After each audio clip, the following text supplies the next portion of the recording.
Okay, तो इस chapter की शुरुआत भी लास्ट चैप्टर के क्लिफ हैंगर से ही होती है, जहाँ पे गोजो की नेक कटी हुई है और उसे गोजो रिवर्स कर्स टेक्निक से हील कर लेता है। हम चोगो और हकारी को गोजो के टेलीपोर्टेशन के बारे में बात करते हुए देखते हैं। हम सबको पता है कि गोजो के पास एक टेलीपोर्टेशन टेक्निक भी है, लेकिन अगर आप सभी को पता नहीं होगा तो मैं बता दूं, गोजो का डोमेन अभी अभी ब्लास्ट हुआ था और उसके कारण वो कोई भी कर्स टेक्निक यूज नहीं कर सकता। और वही चोगो और हकारी बात करते कि डोमेन डिस्ट्रॉय होने के बाद वो कोई कर्स टेक्निक यूज नहीं कर सकता और उसके कारण टेलीपोर्टेशन भी यूज नहीं कर सकता। वापस फाइट पे फोकस होता है और हम देखते हैं कि सुकुना लिटरली गोजो को हर एक एंगल से स्लाइस करता है। ये सीन देखने में इतना ज्यादा ब्रूटल है, आप इस पैनल को देख के ही बता सकते। आई मीन लिटरली गोजो की पूरी बॉडी ब्लैक शेड में दिखाई गई, जो कि पूरा उसका ब्लड है। उसी बीच गोजो का स्टेटमेंट आता है कि सुकुना कर्स टेक्निक यूजेस के मामले में उससे ओवरवेलमिंगली सुपीरियर है और अब इस सिचुएशन में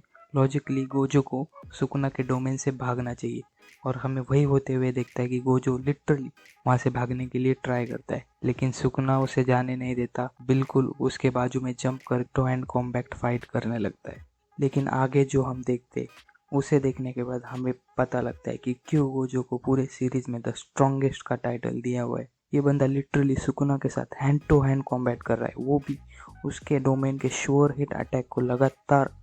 अपने रिवर्स कर्स टेक्निक से हील करते हुए।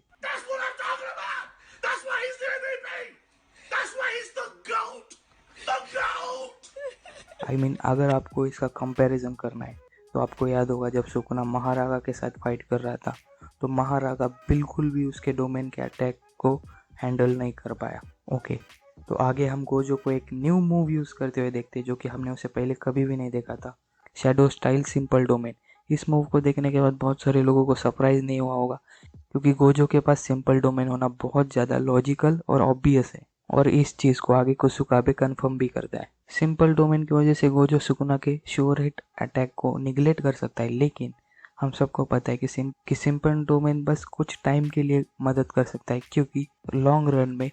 ओपोनेंट का डोमेन सिंपल डोमेन को ओवर पावर कर देता है और वो ब्रोक हो जाता है। और आगे ठीक हम यही होते हुए देखते हैं जहाँ पे सुकुना के अटैक के कारण गोजो का सिंपल डोमेन भी ब्लास्ट हो जाता है, लेकिन नेक्स्ट सेकेंड लिटरली गोजो और एक सिंपल डोमेन कास्ट करता है। ये काम पूरे सीरीज में शायद गोजो ही कर सकता है, क्योंकि उसके पास जितना कर्स्ट एनर्जी का रिजर्व है उसे छोड़ के कोई भी इस सीरीज में लगातार इतने सारे डोमेन कास्ट नहीं कर पाता। लेकिन आगे हम देखते हैं कि सडनली गोजो अपने रिवर्स कर्स टेक्निक से अपने आप को हील करना बंद कर देता है और ये देख के सब लोग शॉक हो जाते हैं